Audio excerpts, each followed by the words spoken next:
सारे भाइयों ने भाई मेरी राम राम। मैं Jagdeep Sharma step up chaser YouTube channel पर आपका स्वागत करता हूं। मैं अभी गुरुग्राम में हूं और मेरे साथ बड़ी खुशी की बात है, मेरे लिए बड़े ऑनर की बात है। आज मेरे साथ हैं जनरल जीडी बख्शी जी।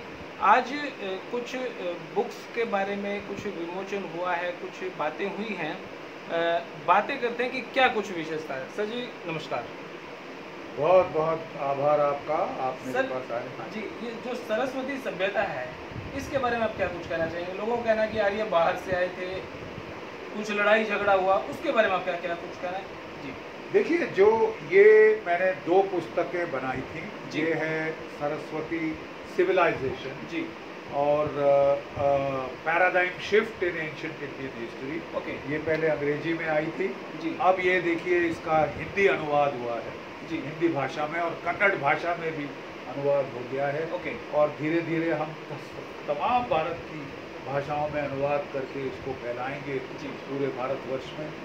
ये देखिए, जो सिंधु घाटी सभ्यता कही जाती है, कहा जाता है कि वो 5000 साल पुरानी थी और वो द्राविडों की थी, और आर्य 1500 ईस्वी में बाहर से आए, जी। उसका विनाश कर दिया, अपने घोड़े और रथ लेके हिमालय के पार आके। जी जी जी जी हमारे टैंक तो चलते नहीं साहब हिमालय के पार, उनके ट्रैक शैक गिर जाते हैं जी। तो वो घोड़े और रथ लकड़ी के कैसे लेके आए, ये बकवास मुझे अभी तक समझ नहीं हास्यास्पद आया। बात है ये। हास्यास्पद बात है जी। लेकिन बात ये है कि ये अंग्रेज कह गए, और जो वो कह गए वो पत्थर की लकीर है। आज जो वामपंथी लेफ्टिस्ट लिबरल इतिहासकार है, वो साहब वो तो कहते हैं कि अंग्रेजों के सिवाय आप कैसे उससे हट सकते हैं कि जो अंग्रेज कह गए वो पत्थर की लकीर है। तुम अश्वेत लोग, काले लोग, भूरे लोग, तुमको तो नाक रगड़ के उसको मानना चाहिए। क्यों माने साहब? क्या मैक्स मुलर के टाइम में सैटेलाइट थे? नहीं थे। क्या मैक्स मुलर के टाइम में carbon dating, fluoride dating, carbon जो ल्यूमिनेसेंस डेटिंग क्या होती? नहीं थी। क्या जियोलॉजी इतनी एडवांस्ड हुई थी? नहीं थी। क्या डीएनए मैपिंग था? नहीं था। ठीक है साहब जी। तो आज इतने सारे हमारे पास इंफॉर्मेशन आ गई है जिससे हम अपने इतिहास पे दोबारा नजर डाल सकते। और जब हमने देखिए दिल्ली यूनिवर्सिटी में पिछले साल एक मल्टी डिसिप्लिनरी सेमिनार जी, उसमें इसरो की सैटेलाइट इमेजरी एक्सपर्ट्स, उसमें जियोलॉजिस्ट आए, भूगर्भ शास्त्र, उसमें आर्कियोलॉजिस्ट आए, उसमें जो लैंग्वेज के एक्सपर्ट्स थे वो आए, जो डीएनए के एक्सपर्ट थे वो आए। ठीक है साहब।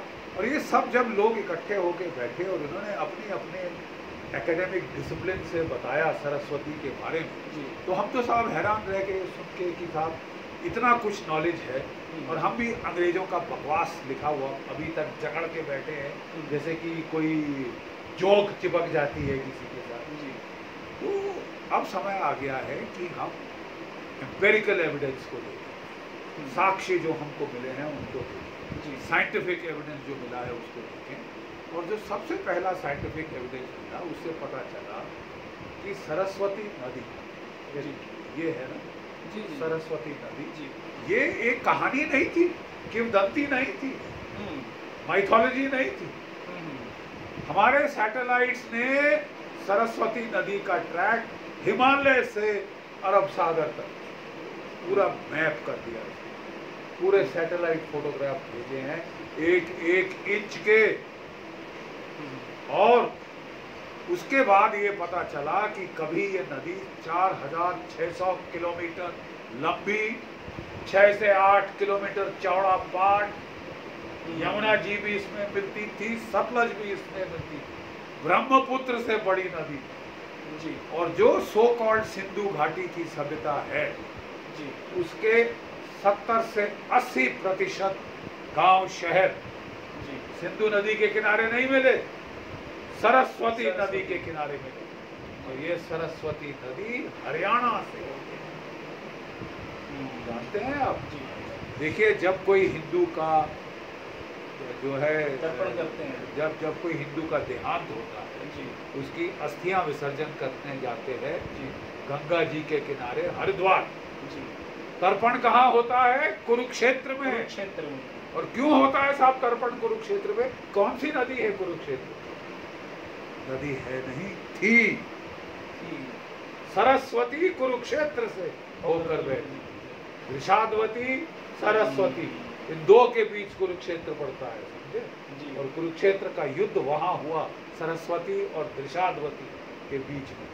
और सारा तर्पण जो है, जो हम अपने पितरों के लिए करते हैं, वो वहां सरस्वती के किनारे किया जाता था, क्योंकि सरस्वती नदी को सबसे पावन पवित्र देवी तमे, अम्बी तमे, नदी तमे, ऋग्वेद में लिखा है, ये नदी, नदी तमे, नदियों में उत्तम नदी तमे, देवियों में उत्तम देवी तमे, माताओं में उत्तम अम्बी तमे। तो जब तक ये नदी थी, ये संस्कृति महान थी। हम लोग महानता के शिखर पे थे। हमने यहाँ से खदेड़ा है लोगों को। हमारे लोग जाके अफगानिस्तान, ईरान, यूरोप तक पहुंच चुके। इतना सामर्थ्य था, ताकत। जब से ये नदी गई है, हमारा भाग्य भी सवा सत्यानाश है।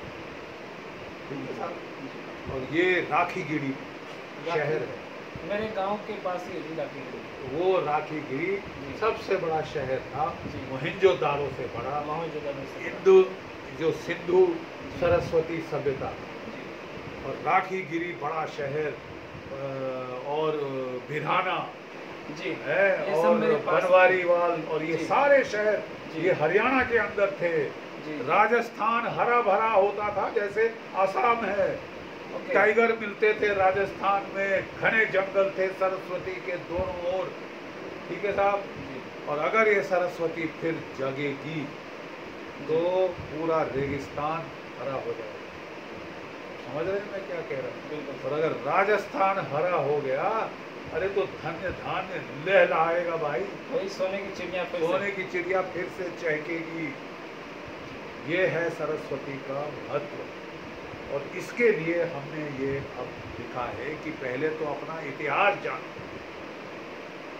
चीनियों का इतिहास अमेरिकन नहीं देते, रूसियों का इतिहास अमेरिकन या अंग्रेज नहीं देते, फ्रांस के लोगों का इतिहास अंग्रेज या अमेरिकन नहीं देते। हमारा इतिहास, इनका ठेका कैसा है? अरे साहब, इनके बाप का ठेका कैसा है कि ये बताएंगे तुम्हारा इतिहास ये था।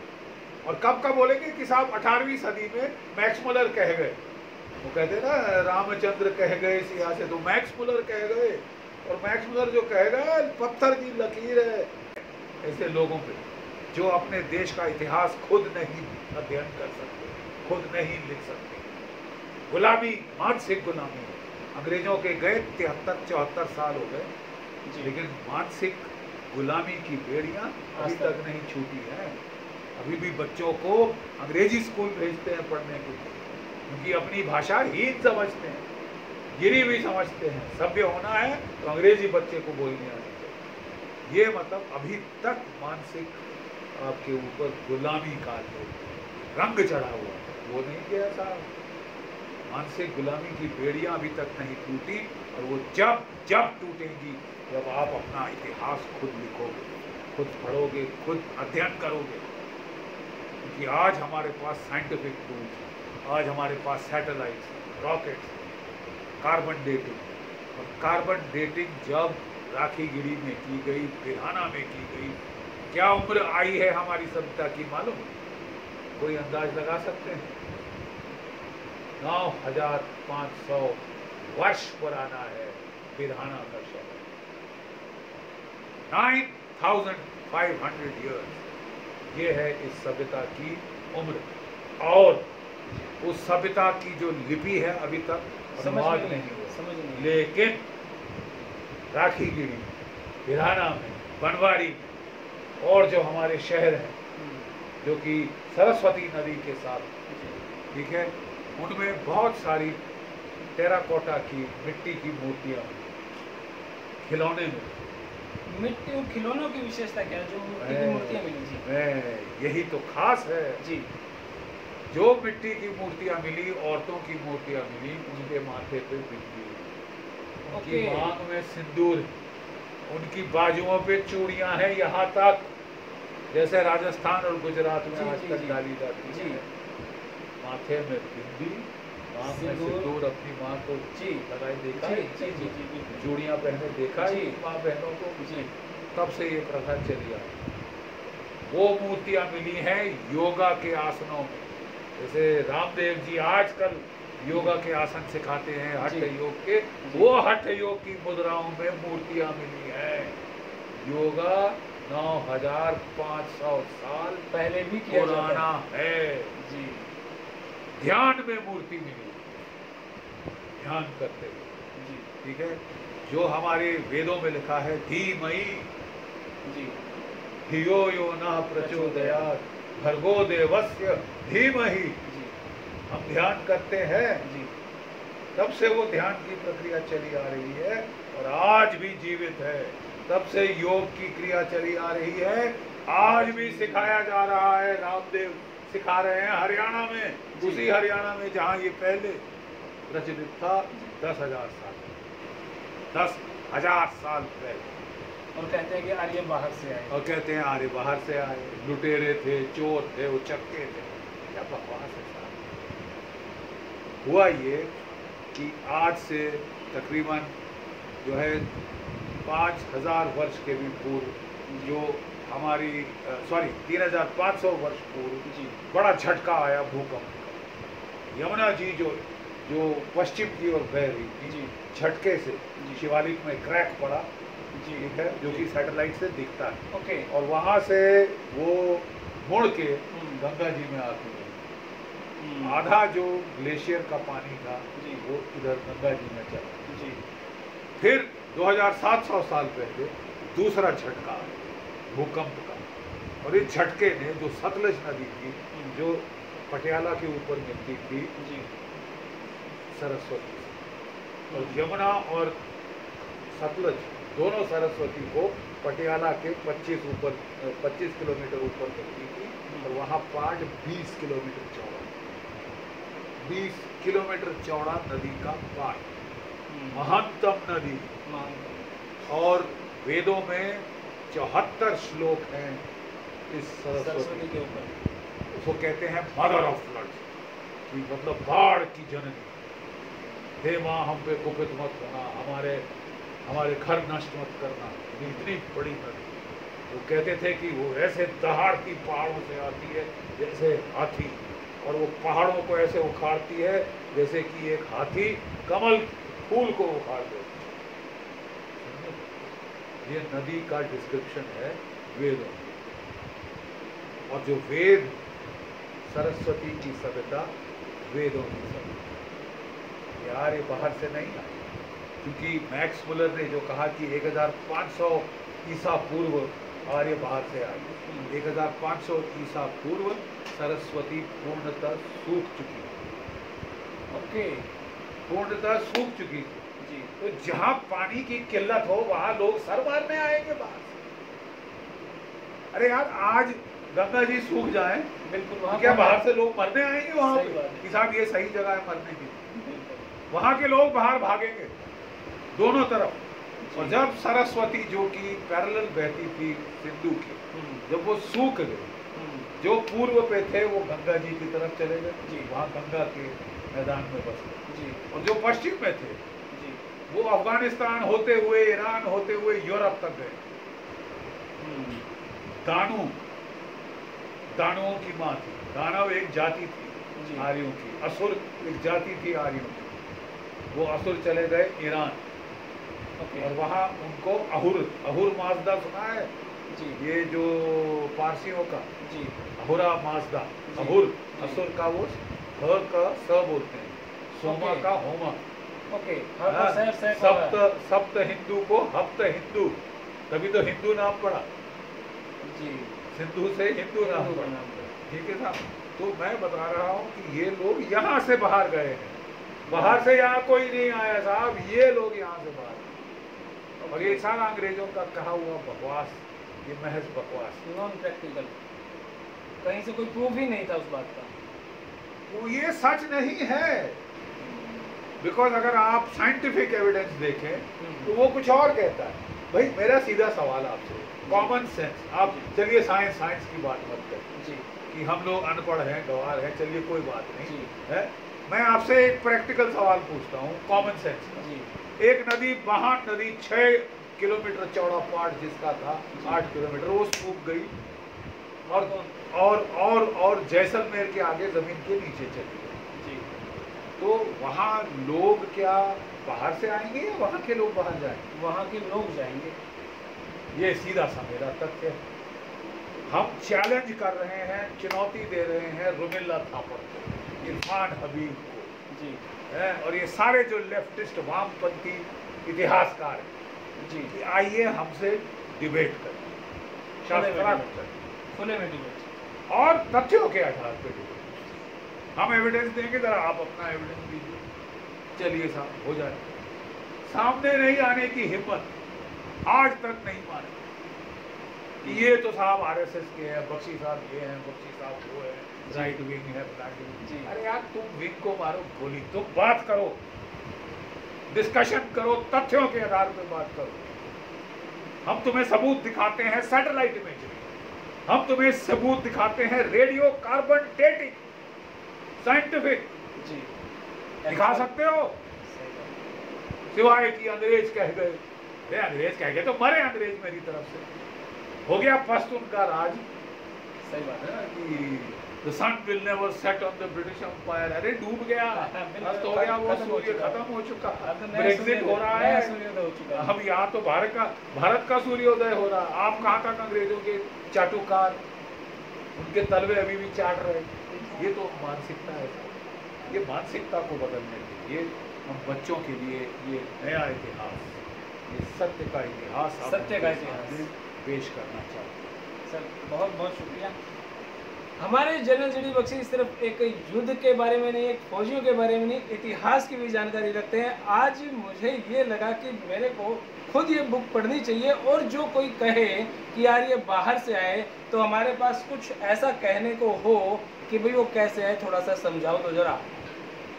Thank you sir. देखिए मैं आपको सिर्फ लास्ट में ये कहना चाहूँगा। जी सर। मैं केवल भावनात्मक होके नहीं कह रहा जी। बाय द वे, मैंने पीएचडी करी है और रिटायरमेंट के बाद सैनिक इतिहास में पीएचडी करी है जी, और रिटायरमेंट के बाद करी। मेरी बहन ने पीएचडी करी थी कई वर्ष पहले, फिर मेरी बेटी ने करी, तो मुझे बड़ी शर्म आई कि मैं फौज में चला गया था, पढ़ाई बंद कर ली। तो मैंने रिटायरमेंट के बाद पीएचडी करी है, रिसर्च मेथडोलॉजी सीखी है, और उस पढ़ाई की बुनियाद पे, उस रिसर्च की बुनियाद पे मैंने जो पुस्तकें, ये केवल भावनात्मक होके या फौजी के जोश या जज्बात में नहीं, ये रिसर्च के बुनियाद। अच्छा साहब, एक अंतिम प्रश्न। एक आपका लास्ट टाइम मैंने इंटरव्यू लिया था, तो किसी ने कमेंट बॉक्स में कहा कि भाई जनरल जी डी बख्शी साहब एक ऐसे दिलदार इंसान थे, जब युद्ध का समय होता था आम सैनिक से AK-47 लेकर खुद मैदान में चले जाते थे। ये सच्चाई कितनी है सर इस बारे में? मैं सबसे आगे रहा हूँ लड़ाई के मैदान में, क्योंकि हमारी फौज में अफसरों को सिखाया जाता है लीड फ्रॉम द फ्रंट, और एक ही आदेश देता है फौजी अफसर, भारत की सेना का अफसर लड़ाई के मैदान में, मेरे पीछे मूव, फॉलो मी, मैं आगे जा रहा हूँ, मेरे पीछे आओ। बड़े बड़े ऑफिसर सर, मैंने यही सुना है कि भाई वो सिर्फ ऑर्डर ही देते हैं, बाकी आप तो बंदूक लेके भाई मैं चलता हूँ, फिर पीछे पीछे आओ, मेरे पीछे आओ। जैसा मैं कहता हूँ करो, वैसे नहीं जी, जैसा मैं करता हूँ वैसे करो। मैं दुश्मन को मार रहा हूँ, तुम मारो। देखिए यही चलता है लड़ाई के मैदान में, तभी फौजें लड़ती हैं जोश के साथ। पीछे छुपा हुआ कमांडर दिल्ली से एयर कंडीशन कमरे से बोले, जवानों बढ़ते जाओ, आगे बढ़ो, मैं तुम्हारे साथ हूँ, हम तुम्हारे साथ। ये नहीं चलता आजकल की फौज में। आजकल की फौज में कामयाब है फॉलो मी, मेरे पीछे हो। और मैं लड़ाई के मैदान में, हमको ये सिखलाई दी गई थी नेशनल डिफेंस एकेडमी में, इंडियन मिलिट्री एकेडमी में। मैं इन्फेंट्री की पलटन में कमीशन हुआ, 6 battalion Jammu and Kashmir rifle, जिसके 2 कमांडिंग अफसर्स को महावीर चक्र मिल चुके हैं। एक को तो मरणोपरांत पहला महावीर चक्र आजाद हिंद का, मेरी पलटन के कमांडिंग अफसर ब्रिगेडियर राजेंद्र सिंह महावीर चक्र, जिन्होंने कश्मीर को बचाया, उनको मिला था। और उस परंपरा का मैं एक उत्तराधिकारी हूँ। तो हमको तो सिखाया गया था कि lead from front. Thank you sir, thank you, बहुत बहुत शुक्रिया सर। तो भाई आज मेरा जो छोटा सा चैनल है और जो मैंने आज इंटरव्यू किया इसके जो शायद इसीलिए कि मैं समाज में कुछ कर पाऊँ, और यही हमारे युवा के अंदर जोश चाहिए, ना कि पीछे से कोई कहे हम उसको फॉलो करें। उस चीज़ में दम हो, वास्तविकता हो, तभी हमें फॉलो करना चाहिए। सरस्वती सभ्यता जो ये बुक है, बुक ही नहीं, ये आपकी शक्ति है जो आपको आगे बढ़ाएगी सच्चाई की तरफ। ये नहीं कि भाई मेरे लीडर ने मुझको कह दिया और मैं उसको फॉलो करूँ। कुछ पढ़ो, कुछ समझो, अपना दिमाग लगाओ, वैसे नहीं कि किसी के पीछे वैसे ही लगे। तब तक के लिए धन्यवाद। जय हिंद, भारत माता की जय। जय।